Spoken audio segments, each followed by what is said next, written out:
Chapter 1. Mr. Jones of the Manor Farm had locked the hen-houses for the night, but was too drunk to remember to shut the pop-holes. With the ring of light from his lantern dancing from side to side, he lurched across the yard, kicked off his boots at the back door, drew himself a last glass of beer from the barrel in the scullery, and made his way up to bed, where Mrs. Jones was already snoring. As soon as the light in the bedroom went out, there was a stirring and a fluttering all through the farm buildings. Word had gone round during the day that old Major, the prize middle white boar, had had a strange dream on the previous night, and wished to communicate it to the other animals. It had been agreed that they should all meet in the big barn as soon as Mr. Jones was safely out of the way. Old Major, so he was always called, though the name under which he had been exhibited was Willingdon Beauty, was so highly regarded on the farm that everyone was quite ready to lose an hour's sleep in order to hear what he had to say. At one end of the big barn, on a sort of raised platform, Major was already ensconced on his bed of straw, under a lantern which hung from a beam. He was 12 years old, and had lately grown rather stout, but he was still a majestic-looking pig, with a wise and benevolent appearance, in spite of the fact that his tushes had never been cut. Before long, the other animals began to arrive and make themselves comfortable after their different fashions. First came the 3 dogs, Bluebell, Jessie, and Pincher, and then the pigs, who settled down in the straw immediately in front of the platform. The hens perched themselves on the window-sills, the pigeons fluttered up to the rafters, the sheep and cows lay down behind the pigs and began to chew the cud. The 2 cart-horses, Boxer and Clover, came in together, walking very slowly and setting down their vast hairy hoofs with great care, lest there should be some small animal concealed in the straw. Clover was a stout, motherly mare approaching middle life, who had never quite got her figure back after her 4th foal. Boxer was an enormous beast, nearly 18 hands high, and as strong as any 2 ordinary horses put together. A white stripe down his nose gave him a somewhat stupid appearance, and in fact he was not of first-rate intelligence, but he was universally respected for his steadiness of character and tremendous powers of work. After the horses came Muriel, the white goat, and Benjamin, the donkey. Benjamin was the oldest animal on the farm and the worst-tempered. He seldom talked, and when he did, it was usually to make some cynical remark. For instance, he would say that God had given him a tail to keep the flies off, but that he would sooner have had no tail and no flies. Alone among the animals on the farm he never laughed. If asked why, he would say that he saw nothing to laugh at. Nevertheless, without openly admitting it, he was devoted to Boxer. The 2 of them usually spent their Sundays together in the small paddock beyond the orchard, grazing side by side and never speaking. The 2 horses had just lain down when a brood of ducklings, which had lost their mother, filed into the barn, cheeping feebly and wandering from side to side to find some place where they would not be trodden on. Clover made a sort of wall round them with her great foreleg, and the ducklings nestled down inside it and promptly fell asleep. At the last moment, Molly, the foolish, pretty white mare who drew Mr. Jones's trap, came mincing daintily in, chewing at a lump of sugar. She took a place near the front and began flirting her white mane, hoping to draw attention to the red ribbons it was plaited with. Last of all came the cat, who looked round, as usual, for the warmest place, and finally squeezed herself in between Boxer and Clover. There she purred contentedly throughout Major's speech, without listening to a word of what he was saying. All the animals were now present except Moses, the tame raven, who slept on a perch behind the back door. When Major saw that they had all made themselves comfortable and were waiting attentively, he cleared his throat and began. "Comrades, you have heard already about the strange dream that I had last night, but I will come to the dream later. I have something else to say first. I do not think, comrades, that I shall be with you for many months longer, and before I die, I feel it my duty to pass on to you such wisdom as I have acquired. I have had a long life. I have had much time for thought as I lay alone in my stall, and I think I may say that I understand the nature of life on this earth as well as any animal now living. It is about this that I wish to speak to you. Now, comrades, what is the nature of this life of ours? Let us face it, our lives are miserable, laborious, and short. We are born, we are given just so much food as will keep the breath in our bodies, and those of us who are capable of it are forced to work to the last atom of our strength, and the very instant that our usefulness has come to an end, we are slaughtered with hideous cruelty. No animal in England knows the meaning of happiness or leisure after he is a year old. No animal in England is free. The life of an animal is misery and slavery. That is the plain truth. But is this simply part of the order of nature? Is it because this land of ours is so poor that it cannot afford a decent life to those who dwell upon it? No, comrades, 1,000 times no. The soil of England is fertile. Its climate is good. It is capable of affording food in abundance to an enormously greater number of animals than now inhabit it. This single farm of ours would support 12 horses, 20 cows, hundreds of sheep, and all of them living in a comfort and a dignity that are now almost beyond our imagining. Why, then, do we continue in this miserable condition? Because nearly the whole of the produce of our labour is stolen from us by human beings. There, comrades, is the answer to all our problems. It is summed up in a single word: man. Man is the only real enemy we have. Remove man from the scene and the root cause of hunger and overwork is abolished forever. Man is the only creature that consumes without producing. He does not give milk, he does not lay eggs, he is too weak to pull the plough, he cannot run fast enough to catch rabbits, yet he is lord of all the animals. He sets them to work, he gives back to them the bare minimum that will prevent them from starving, and the rest he keeps for himself. Our labour tills the soil, our dung fertilizes it, and yet there is not one of us that owns more than his bare skin. You cows that I see before me, how many thousands of gallons of milk have you given during this last year? And what has happened to that milk, which should have been breeding up sturdy calves?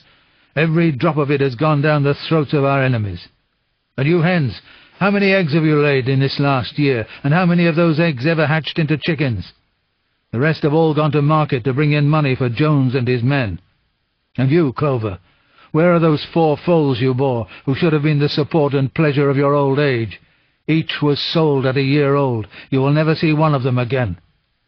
In return for your 4 confinements and all your labour in the fields, what have you ever had except your bare rations and a stall? And even the miserable lives we lead are not allowed to reach their natural span. For myself, I do not grumble, for I am one of the lucky ones. I am 12 years old, and have had over 400 children. Such is the natural life of a pig. But no animal escapes the cruel knife in the end. You young porkers who are sitting in front of me, every one of you will scream your lives out of the block within a year. To that horror we all must come, cows, pigs, hens, sheep, everyone. Even the horses and the dogs have no better fate. You, Boxer, the very day that those great muscles of yours lose their power, Jones will sell you to the knacker, who will cut your throat and boil you down for the foxhounds. As for the dogs, when they grow old and toothless, Jones ties a brick round their necks and drowns them in the nearest pond. Is it not crystal clear, then, comrades, that all the evils of this life of ours spring from the tyranny of human beings? Only get rid of man, and the produce of our labour would be our own. Almost overnight we could become rich and free. What then must we do? Why, work night and day, body and soul, for the overthrow of the human race. That is my message to you, comrades. Rebellion. I do not know when that rebellion will come. It might be in a week or in 100 years, but I know, as surely as I see this straw beneath my feet, that sooner or later justice will be done. Fix your eyes on that, comrades, throughout the short remainder of your lives. And above all, pass on this message of mine to those who come after you, so that future generations shall carry on the struggle until it is victorious. And remember, comrades, your resolution must never falter. No argument must lead you astray. Never listen when they tell you that man and the animals have a common interest, that the prosperity of the one is the prosperity of the others. It is all lies. Man serves the interests of no creature except himself. And among us animals let there be perfect unity, perfect comradeship in the struggle. All men are enemies, all animals are comrades. At this moment there was a tremendous uproar. While Major was speaking, 4 large rats had crept out of their holes and were sitting on their hindquarters listening to him. The dogs had suddenly caught sight of them, and it was only by a swift dash for their holes that the rats saved their lives. Major raised his trotter for silence. "Comrades," he said, "here is a point that must be settled. The wild creatures, such as rats and rabbits, are they our friends or our enemies? Let us put it to the vote. I propose this question to the meeting. Are rats comrades?" The vote was taken at once, and it was agreed by an overwhelming majority that the rats were comrades. There were only 4 dissentients, the 3 dogs and the cat, who was afterwards discovered to have voted on both sides. Major continued, "I have little more to say. I merely repeat, remember always your duty of enmity towards man and all his ways. Whatever goes upon 2 legs is an enemy. Whatever goes upon 4 legs or has wings is a friend. And remember also that in fighting against man we must not come to resemble him. Even when you have conquered him, do not adopt his vices. No animal must ever live in a house, or sleep in a bed, or wear clothes, or drink alcohol, or smoke tobacco, or touch money, or engage in trade. All the habits of man are evil, and above all, no animal must ever tyrannize over his own kind. Weak or strong, clever or simple, we are all brothers. No animal must ever kill any other animal. All animals are equal. And now, comrades, I will tell you about my dream of last night. I cannot describe that dream to you. It was a dream of the earth as it will be when man has vanished. But it reminded me of something that I had long forgotten. Many years ago, when I was a little pig, my mother and the other sows used to sing an old song of which they knew only the tune and the first 3 words. I had known that tune in my infancy, but it had long since passed out of my mind. Last night, however, it came back to me in my dream, and, what is more, the words of the song also came back. Words, I am certain, which were sung by the animals of long ago and have been lost to memory for generations. I will sing you that song now, comrades. I am old, and my voice is hoarse, but when I have taught you the tune, you can sing it better for yourselves. It is called Beasts of England. Old Major cleared his throat and began to sing. As he had said, his voice was hoarse, but he sang well enough, and it was a stirring tune, something between Clementine and La Cucaracha. The words ran, "Beasts of England, beasts of Ireland, beasts of every land and clime, hearken to my joyful tidings of the golden future time. Soon or late the day is coming, tyrant man shall be o'erthrown, and the fruitful fields of England shall be trod by beasts alone. Rings shall vanish from our noses, and the harness from our back. Bit and spur shall rust forever, cruel whips no more shall crack. Riches more than mind can picture, wheat and barley, oats and hay, clover beans and mangel wurzels shall be ours upon that day. Bright will shine the fields of England, purer shall its waters be, sweeter yet shall blow its breezes on the day that sets us free. For that day we all must labour, though we die before it break. Cows and horses, geese and turkeys, all must toil for freedom's sake. Beasts of England, beasts of Ireland, beasts of every land and clime, hearken well and spread my tidings of the golden future time." The singing of this song threw the animals into the wildest excitement. Almost before Major had reached the end, they had begun singing it for themselves. Even the stupidest of them had already picked up the tune and a few of the words, and as for the clever ones, such as the pigs and dogs, they had the entire song by heart within a few minutes. And then, after a few preliminary tries, the whole farm burst out into Beasts of England in tremendous unison. The cows lowed it, the dogs whined it, the sheep bleated it, the horses whinnied it, the ducks quacked it. They were so delighted with the song that they sang it right through 5 times in succession, and might have continued singing it all night if they had not been interrupted. Unfortunately, the uproar awoke Mr. Jones, who sprang out of bed, making sure that there was a fox in the yard. He seized the gun which always stood in a corner of his bedroom and let fly a charge of No. 6 shot into the darkness. The pellets buried themselves in the wall of the barn, and the meeting broke up hurriedly. Everyone fled to his own sleeping place. The birds jumped onto their perches, the animals settled down in the straw, and the whole farm was asleep in a moment.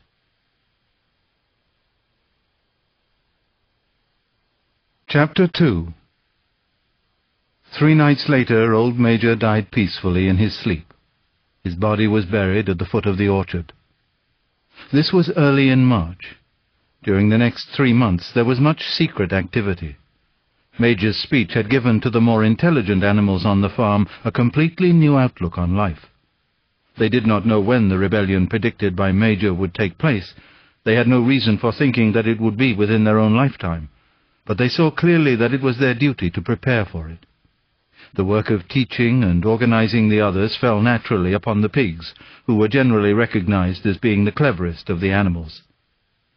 Preeminent among the pigs were 2 young boars named Snowball and Napoleon, whom Mr. Jones was breeding up for sale. Napoleon was a large, rather fierce-looking Berkshire boar, the only Berkshire on the farm, not much of a talker, but with a reputation for getting his own way. Snowball was a more vivacious pig than Napoleon, quicker in speech and more inventive, but was not considered to have the same depth of character. All the other male pigs on the farm were porkers. The best known among them was a small fat pig named Squealer, with very round cheeks, twinkling eyes, nimble movements, and a shrill voice. He was a brilliant talker, and when he was arguing some difficult point, he had a way of skipping from side to side and whisking his tail, which was somehow very persuasive. The others said of Squealer that he could turn black into white. These 3 had elaborated old Major's teaching into a complete system of thought, to which they gave the name of animalism. Several nights a week, after Mr. Jones was asleep, they held secret meetings in the barn and expounded the principles of animalism to the others. At the beginning they met with much stupidity and apathy. Some of the animals talked of the duty of loyalty to Mr. Jones, whom they referred to as Master, or made elementary remarks such as, "Mr. Jones feeds us. If he were gone we should starve to death." Others asked such questions as, "Why should we care what happens after we are dead?" Or, "If this rebellion is to happen anyway, what difference does it make whether we work for it or not?" And the pigs had great difficulty in making them see that this was contrary to the spirit of animalism. The stupidest questions of all were asked by Molly, the white mare. The very first question she asked Snowball was, "Will there still be sugar after the rebellion?" "No," said Snowball firmly. "We have no means of making sugar on this farm. Besides, you do not need sugar. You will have all the oats and hay you want." "And shall I still be allowed to wear ribbons in my mane?" asked Molly. "Comrade," said Snowball, "those ribbons that you are so devoted to are the badge of slavery. Can you not understand that liberty is worth more than ribbons?" Molly agreed, but she did not sound very convinced. The pigs had an even harder struggle to counteract the lies put about by Moses, the tame raven. Moses, who was Mr. Jones's especial pet, was a spy and a tale-bearer, but he was also a clever talker. He claimed to know of the existence of a mysterious country called Sugar Candy Mountain, to which all animals went when they died. It was situated somewhere up in the sky, a little distance beyond the clouds, Moses said. In Sugar Candy Mountain it was Sunday 7 days a week. Clover was in season all the year round, and lump sugar and linseed cake grew on the hedges. The animals hated Moses because he told tales and did no work, but some of them believed in Sugar Candy Mountain, and the pigs had to argue very hard to persuade them that there was no such place. Their most faithful disciples were the 2 cart horses, Boxer and Clover. These 2 had great difficulty in thinking anything out for themselves, but having once accepted the pigs as their teachers, they absorbed everything that they were told, and passed it on to the other animals by simple arguments. They were unfailing in their attendance at the secret meetings in the barn, and led the singing of Beasts of England, with which the meetings always ended. Now, as it turned out, the rebellion was achieved much earlier and more easily than anyone had expected. In past years, Mr. Jones, although a hard master, had been a capable farmer, but of late he had fallen on evil days. He had become much disheartened after losing money in a lawsuit, and had taken to drinking more than was good for him. For whole days at a time he would lounge in his Windsor chair in the kitchen, reading the newspapers, drinking, and occasionally feeding Moses on crusts of bread soaked in beer. His men were idle and dishonest, the fields were full of weeds, the buildings wanted roofing, the hedges were neglected, and the animals were underfed. June came, and the hay was almost ready for cutting. On Midsummer's Eve, which was a Saturday, Mr. Jones went into Willingdon and got so drunk at the Red Lion that he did not come back till midday on Sunday. The men had milked the cows in the early morning, and then had gone out rabbiting without bothering to feed the animals. When Mr. Jones got back, he immediately went to sleep on the drawing-room sofa with the news of the world over his face, so that when evening came the animals were still unfed. At last they could stand it no longer. One of the cows broke in the door of the store-shed with her horn, and all the animals began to help themselves from the bins. It was just then that Mr. Jones woke up. The next moment he and his 4 men were in the store-shed with whips in their hands, lashing out in all directions. This was more than the hungry animals could bear. With one accord, though nothing of the kind had been planned beforehand, they flung themselves upon their tormentors. Jones and his men suddenly found themselves being butted and kicked from all sides. The situation was quite out of their control. They had never seen animals behave like this before, and this sudden uprising of creatures whom they were used to thrashing and maltreating just as they chose frightened them almost out of their wits. After only a moment or two they gave up trying to defend themselves and took to their heels. A minute later all 5 of them were in full flight down the cart track that led to the main road, with the animals pursuing them in triumph. Mrs. Jones looked out of the bedroom window, saw what was happening, hurriedly flung a few possessions into a carpet bag, and slipped out of the farm by another way. Moses sprang off his perch and flapped after her, croaking loudly. Meanwhile, the animals had chased Jones and his men out onto the road and slammed the 5-barred gate behind them. And so, almost before they knew what was happening, the rebellion had been successfully carried through. Jones was expelled, and the manor farm was theirs. For the first few minutes the animals could hardly believe in their good fortune. Their first act was to gallop in a body right round the boundaries of the farm, as though to make quite sure that no human being was hiding anywhere upon it. Then they raced back to the farm buildings to wipe out the last traces of Jones's hated reign. The harness room at the end of the stables was broken open. The bits, the nose rings, the dog chains, the cruel knives with which Mr. Jones had been used to castrate the pigs and lambs were all flung down the well. The reins, the halters, the blinkers, the degrading nose bags were thrown onto the rubbish fire which was burning in the yard. So were the whips. All the animals capered with joy when they saw the whips going up in flames. Snowball also threw onto the fire the ribbons with which the horses' manes and tails had usually been decorated on market days. "Ribbons," he said, "should be considered as clothes, which are the mark of a human being. All animals should go naked." When Boxer heard this, he fetched the small straw hat which he wore in summer to keep the flies out of his ears, and flung it onto the fire with the rest. In a very little while the animals had destroyed everything that reminded them of Mr. Jones. Napoleon then led them back to the store-shed and served out a double ration of corn to everybody, with 2 biscuits for each dog. Then they sang Beasts of England from end to end 7 times running, and after that they settled down for the night and slept as they had never slept before. But they woke at dawn as usual, and suddenly remembering the glorious thing that had happened, they all raced out into the pasture together. A little way down the pasture there was a knoll that commanded a view of most of the farm. The animals rushed to the top of it and gazed round them in the clear morning light. Yes, it was theirs. Everything that they could see was theirs. In the ecstasy of that thought they gambolled round and round. They hurled themselves into the air in great leaps of excitement. They rolled in the dew. They cropped mouthfuls of the sweet summer grass. They kicked up clods of the black earth and snuffed its rich scent.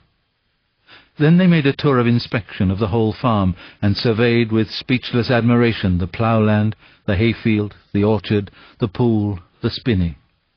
It was as though they had never seen these things before, and even now they could hardly believe that it was all their own. Then they filed back to the farm buildings and halted in silence outside the door of the farmhouse.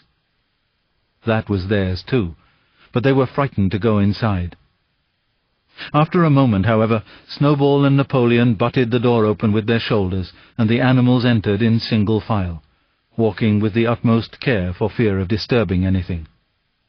They tiptoed from room to room, afraid to speak above a whisper, and gazing with a kind of awe at the unbelievable luxury, at the beds with their feather mattresses, the looking-glasses, the horsehair sofa, the Brussels carpet, the lithograph of Queen Victoria over the drawing-room mantelpiece. They were just coming down the stairs when Molly was discovered to be missing.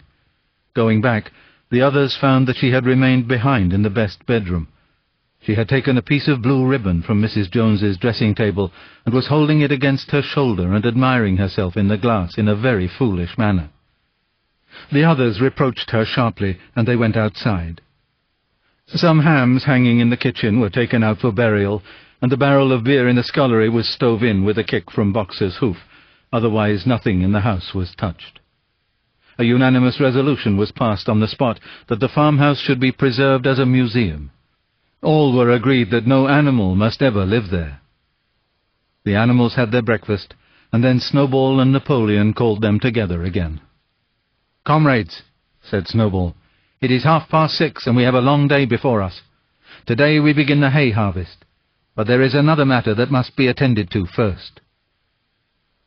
The pigs now revealed that during the past 3 months they had taught themselves to read and write from an old spelling book which had belonged to Mr. Jones's children, and which had been thrown on the rubbish heap. Napoleon sent for pots of black and white paint, and led the way down to the 5-barred gate that gave onto the main road. Then Snowball, for it was Snowball who was best at writing, took a brush between the 2 knuckles of his trotter, painted out Manor Farm from the top bar of the gate, and in its place painted Animal Farm. This was to be the name of the farm from now onwards. After this, they went back to the farm buildings, where Snowball and Napoleon sent for a ladder, which they caused to be set against the end wall of the big barn. They explained that by their studies of the past 3 months, the pigs had succeeded in reducing the principles of animalism to 7 commandments. These 7 commandments would now be inscribed on the wall. They would form an unalterable law by which all the animals on Animal Farm must live forever after. With some difficulty, for it is not easy for a pig to balance himself on a ladder, Snowball climbed up and set to work, with Squealer a few rungs below him holding the paint-pot. The commandments were written on the tarred wall in great white letters that could be read 30 yards away. They ran thus: The 7 commandments. 1. Whatever goes upon 2 legs is an enemy. 2. Whatever goes upon 4 legs or has wings is a friend. 3. No animal shall wear clothes. 4. No animal shall sleep in a bed. 5. No animal shall drink alcohol. 6. No animal shall kill any other animal. 7. All animals are equal. It was very neatly written, and except that friend was written F-R-E-I-N-D, and one of the S's was the wrong way round, the spelling was correct all the way through. Snowball read it aloud for the benefit of the others. All the animals nodded in complete agreement, and the cleverer ones at once began to learn the commandments by heart. "Now, comrades," cried Snowball, throwing down the paintbrush, "to the hayfield. Let us make it a point of honour to get in the harvest more quickly than Jones and his men could do." But at this moment the 3 cows, who had seemed uneasy for some time past, set up a loud lowing. They had not been milked for 24 hours, and their udders were almost bursting. After a little thought, the pigs sent for buckets and milked the cows fairly successfully, their trotters being well adapted to this task. Soon there were 5 buckets of frothing, creamy milk, at which many of the animals looked with considerable interest. "What is going to happen to all that milk?" said someone. "Jones used sometimes to mix some of it in our mash," said one of the hens. "Never mind the milk, comrades," cried Napoleon, placing himself in front of the buckets. "That will be attended to. The harvest is more important. Comrade Snowball will lead the way. I shall follow in a few minutes. Forward, comrades. The hay is waiting." So the animals trooped down to the hayfield to begin the harvest, and when they came back in the evening it was noticed that the milk had disappeared.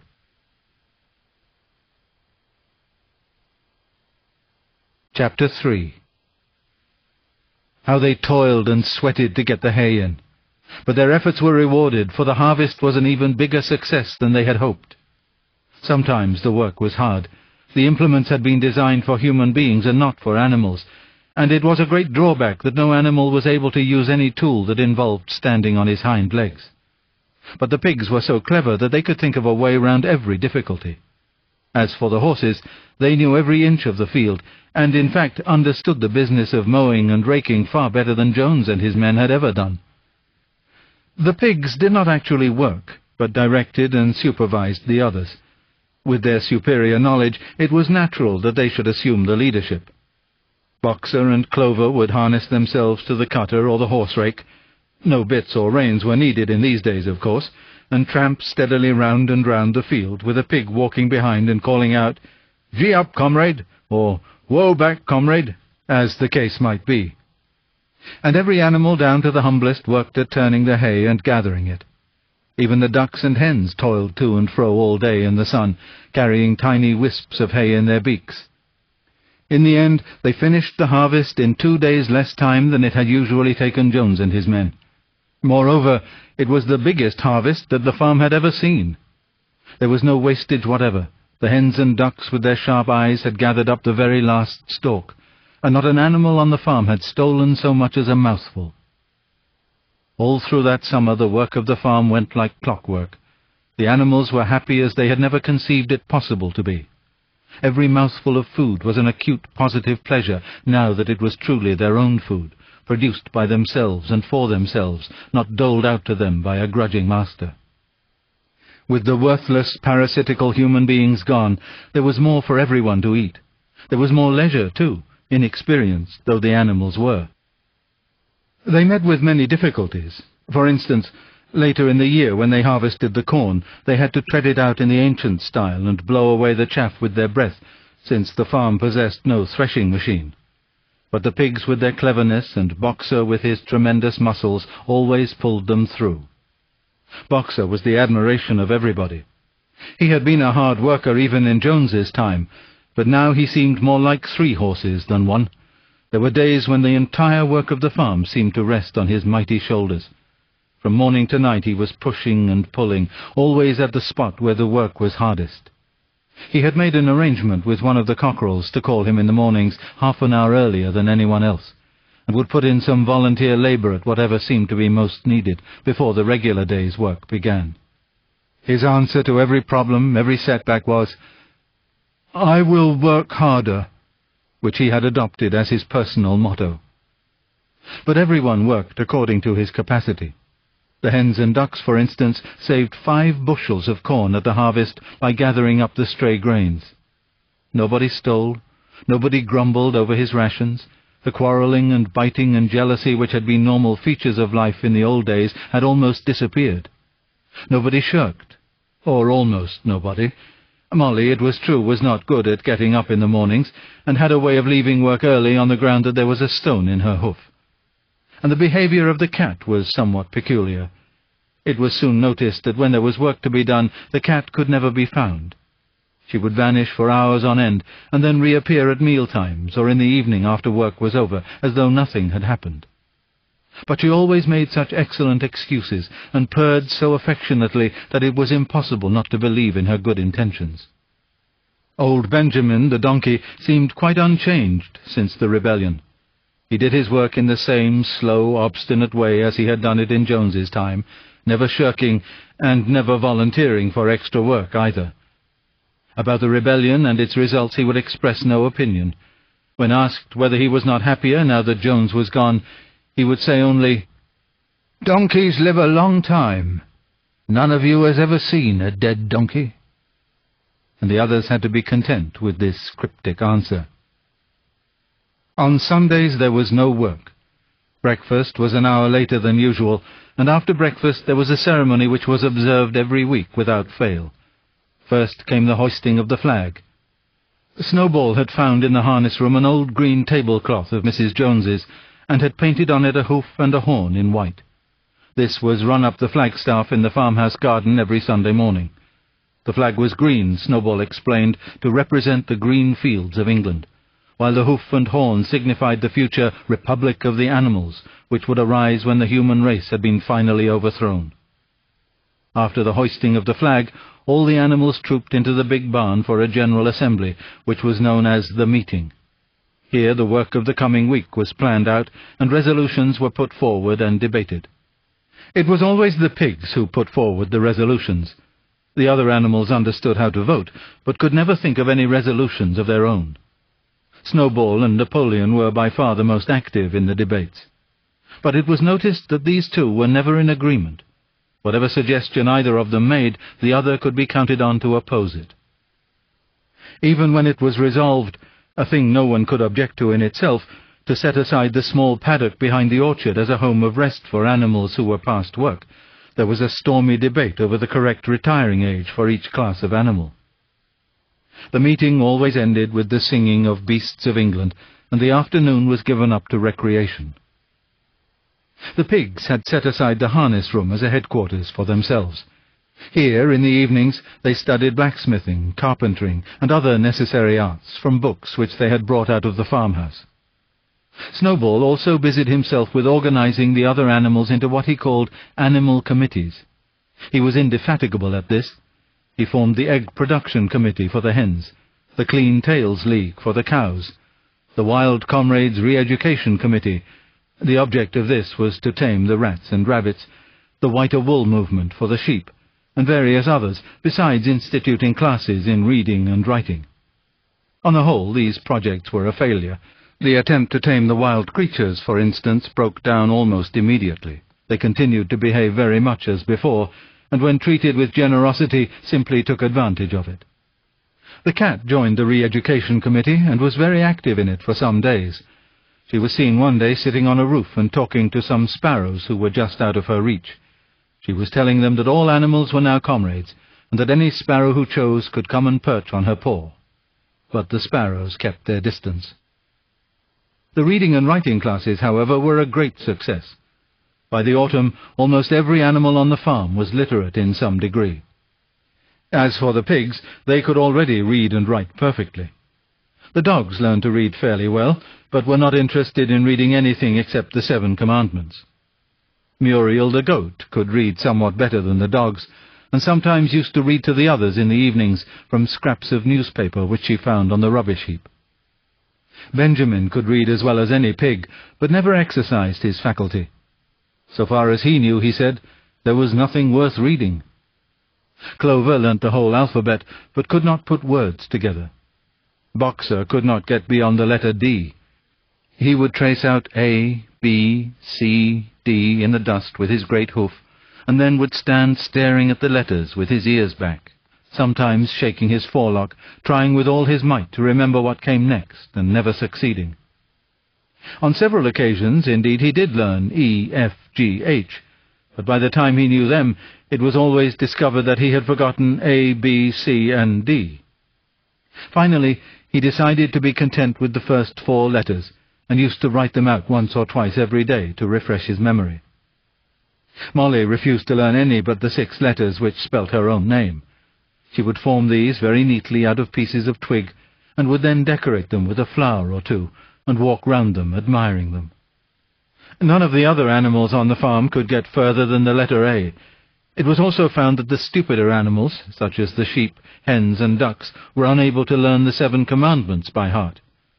After much thought, Snowball declared that the 7 Commandments could, in effect, be reduced to a single maxim, namely, 4 legs good, 2 legs bad.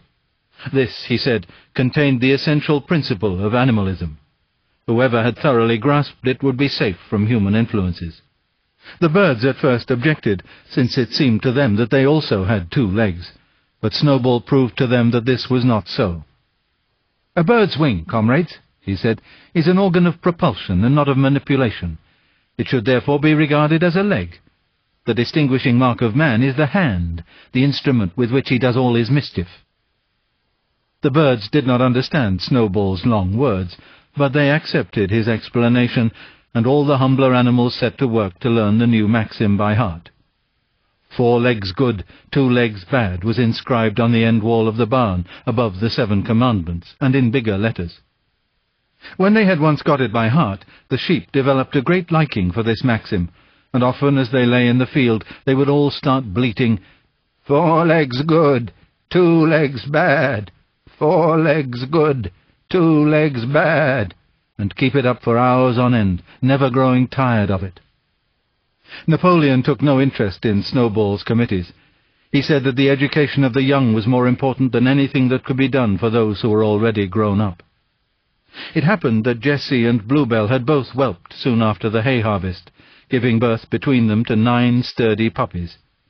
As soon as they were weaned, Napoleon took them away from their mothers, saying that he would make himself responsible for their education.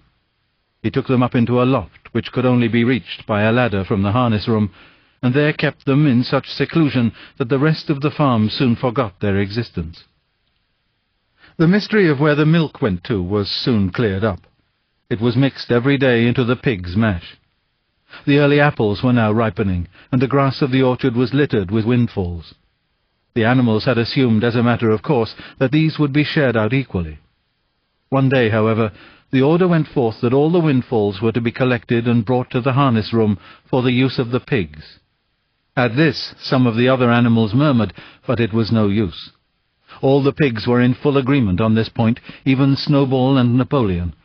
Squealer was sent to make the necessary explanations to the others. "Comrades," he cried, "you do not imagine, I hope, that we pigs are doing this in a spirit of selfishness and privilege. Many of us actually dislike milk and apples. I dislike them myself. Our sole object in taking these things is to preserve our health. Milk and apples, this has been proved by science, comrades, contain substances absolutely necessary to the well-being of a pig. We pigs are brain workers.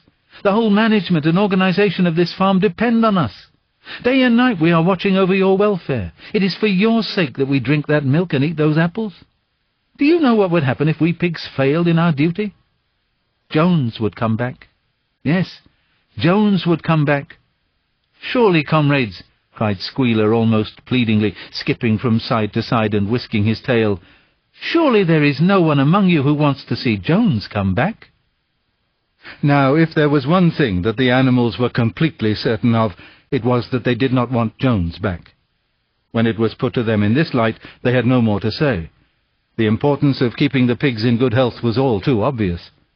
So it was agreed without further argument that the milk and the windfall apples, and also the main crop of apples when they ripened, should be reserved for the pigs alone.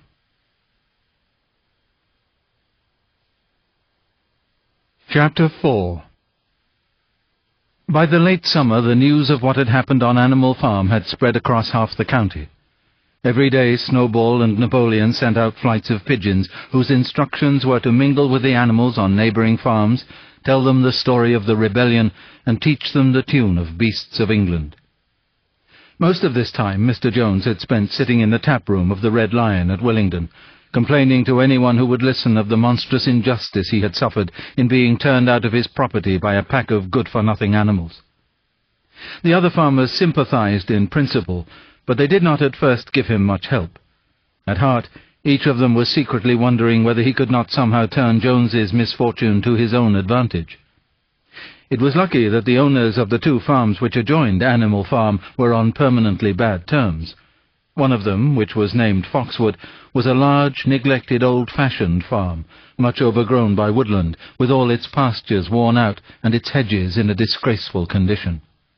Its owner, Mr. Pilkington, was an easy-going gentleman farmer who spent most of his time in fishing or hunting according to the season. The other farm, which was called Pinchfield, was smaller and better kept. Its owner was a Mr. Frederick, a tough, shrewd man, perpetually involved in lawsuits and with a name for driving hard bargains. These 2 disliked each other so much that it was difficult for them to come to any agreement, even in defense of their own interests. Nevertheless, they were both thoroughly frightened by the rebellion on Animal Farm, and very anxious to prevent their own animals from learning too much about it. At first they pretended to laugh to scorn the idea of animals managing a farm for themselves. The whole thing would be over in a fortnight, they said. They put it about that the animals on the manor farm— they insisted on calling it the manor farm, they would not tolerate the name animal farm— were perpetually fighting among themselves, and were also rapidly starving to death. When time passed, and the animals had evidently not starved to death, Frederick and Pilkington changed their tune, and began to talk of the terrible wickedness that now flourished on Animal Farm. It was given out that the animals there practiced cannibalism, tortured one another with red-hot horseshoes, and had their females in common. This was what came of rebelling against the laws of nature, Frederick and Pilkington said. However, these stories were never fully believed. Rumours of a wonderful farm, where the human beings had been turned out and the animals managed their own affairs, continued to circulate in vague and distorted forms, and throughout that year a wave of rebelliousness ran through the countryside. Bulls, which had always been tractable, suddenly turned savage. Sheep broke down hedges and devoured the clover. Cows kicked the pail over. Hunters refused their fences and shot their riders onto the other side. Above all, the tune and even the words of Beasts of England were known everywhere. It had spread with astonishing speed. The human beings could not contain their rage when they heard this song, though they pretended to think it merely ridiculous. They could not understand, they said, how even animals could bring themselves to sing such contemptible rubbish. Any animal caught singing it was given a flogging on the spot. And yet the song was irrepressible. The blackbirds whistled it in the hedges. The pigeons cooed it in the elms. It got into the din of the smithies and the tune of the church bells. And when the human beings listened to it, they secretly trembled, hearing in it a prophecy of their future doom. Early in October, when the corn was cut and stacked, and some of it was already threshed, a flight of pigeons came whirling through the air and alighted in the yard of Animal Farm in the wildest excitement. Jones and all his men, with half a dozen others from Foxwood and Pinchfield, had entered the 5-barred gate and were coming up the cart track that led to the farm. They were all carrying sticks, except Jones, who was marching ahead with a gun in his hands. Obviously they were going to attempt the recapture of the farm. This had long been expected, and all preparations had been made. Snowball, who had studied an old book of Julius Caesar's campaigns which he had found in the farmhouse, was in charge of the defensive operations. He gave his orders quickly, and in a couple of minutes every animal was at his post. As the human beings approached the farm buildings, Snowball launched his first attack. All the pigeons, to the number of 35, flew to and fro over the men's heads and muted upon them from mid-air. And while the men were dealing with this, the geese, who had been hiding behind the hedge, rushed out and pecked viciously at the calves of their legs. However, this was only a light skirmishing maneuver, intended to create a little disorder, and the men easily drove the geese off with their sticks. Snowball now launched his second line of attack. Muriel, Benjamin, and all the sheep, with Snowball at the head of them, rushed forward and prodded and butted the men from every side, while Benjamin turned around and lashed at them with his small hoofs. But once again the men, with their sticks and their hobnailed boots, were too strong for them, and suddenly, at a squeal from Snowball, which was the signal for retreat, all the animals turned and fled through the gateway into the yard. The men gave a shout of triumph.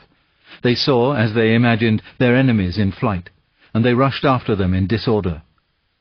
This was just what Snowball had intended. As soon as they were well inside the yard, the 3 horses, the 3 cows, and the rest of the pigs, who had been lying in ambush in the cowshed, suddenly emerged in their rear, cutting them off. Snowball now gave the signal for the charge. He himself dashed straight for Jones. Jones saw him coming, raised his gun, and fired. The pellets scored bloody streaks along Snowball's back, and a sheep dropped dead. Without halting for an instant, Snowball flung his 15 stone against Jones's legs. Jones was hurled into a pile of dung, and his gun flew out of his hands. But the most terrifying spectacle of all was Boxer, rearing up on his hind legs and striking out with his great iron-shod hoofs like a stallion. His very first blow took a stable lad from Foxwood on the skull and stretched him lifeless in the mud. At the sight, several men dropped their sticks and tried to run. Panic overtook them, and the next moment all the animals together were chasing them round and round the yard. They were gored, kicked, bitten, trampled on. There was not an animal on the farm that did not take vengeance on them after his own fashion. Even the cat suddenly leapt off a roof onto a cowman's shoulders and sank her claws into his neck, at which he yelled horribly. At a moment when the opening was clear, the men were glad enough to rush out of the yard and make a bolt for the main road. And so, within 5 minutes of their invasion, they were in ignominious retreat by the same way as they had come, with a flock of geese hissing after them and pecking at their calves all the way. All the men were gone except one. Back in the yard, Boxer was pawing with his hoof at the stable lad who lay face down in the mud, trying to turn him over. The boy did not stir. "He is dead," said Boxer sorrowfully.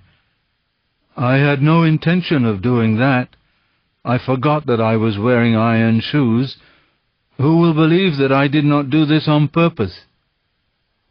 "No sentimentality, comrade," cried Snowball, from whose wounds the blood was still dripping. "War is war. The only good human being is a dead one." "I have no wish to take life, not even human life," repeated Boxer, and his eyes were full of tears. "Where is Molly?" exclaimed somebody. Molly, in fact, was missing. For a moment there was great alarm. It was feared that the men might have harmed her in some way, or even carried her off with them.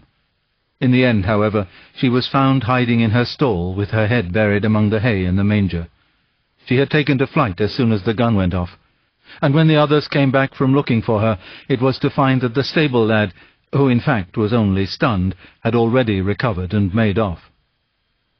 The animals had now reassembled in the wildest excitement, each recounting his own exploits in the battle at the top of his voice.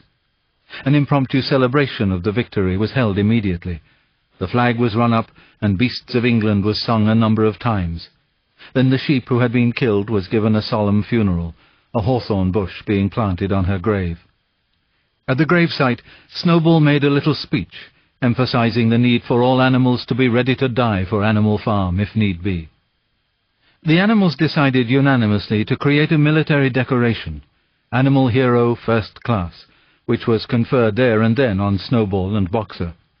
It consisted of a brass medal. They were really some old horse brasses which had been found in the harness room, to be worn on Sundays and holidays. There was also Animal Hero Second Class, which was conferred posthumously on the dead sheep. There was much discussion as to what the battle should be called. In the end, it was named the Battle of the Cowshed, since that was where the ambush had been sprung. Mr. Jones's gun had been found lying in the mud, and it was known that there was a supply of cartridges in the farmhouse. It was decided to set the gun up at the foot of the flagstaff, like a piece of artillery, and to fire it twice a year. Once on October the 12th, the anniversary of the Battle of the Cowshed, and once on Midsummer Day, the anniversary of the rebellion.